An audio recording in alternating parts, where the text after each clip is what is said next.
Islam is a very interesting story. There is a perception in the north that Islam came with the sword, with Muhammad bin Qasim in 712. We in the south have a very different recollection.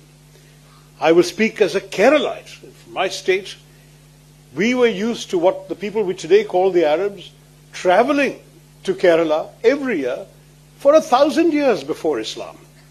They were traveling when the winds were favorable across the Arabian Sea.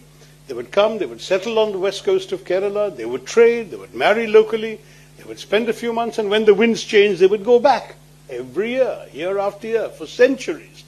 Centuries. So Islam came to us as news, not through a sword, but as news from people who had been traveling, who were familiar to us, who were part of us in many ways for millennia.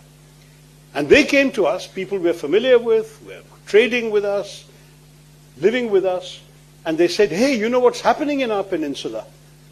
We have a prophet, and this is what he's saying. So much so that a local Hindu king, Cheruman Perumal, was so excited to hear about this prophet that he organized a flotilla of 22 or 23 ships to go to the Arabian Peninsula so he could meet the prophet. Most of those ships didn't make it. They got stranded in what we today know as Lakshadweep or the Maldives. But he made it. And what is fascinating is that you can see the evidence of his journey even today. In Oman, south of Salalah, there are Kerala coconut trees growing from coconuts he took with him, which are not native to the Arabian Peninsula. Now, this is how we relate to history. And when this Muslim community in Kozhikode and Kochi and that area, the west coast basically, became numerous enough, large enough, that they needed a place to worship, they went to the Zamorin, the local king, and he said, no problem, there is a disused temple, you can have it.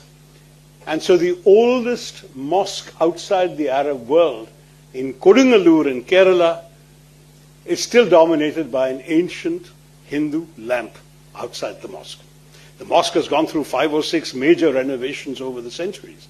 But can you imagine, there is a mosque in India going back within a few decades of the lifetime of the Prophet.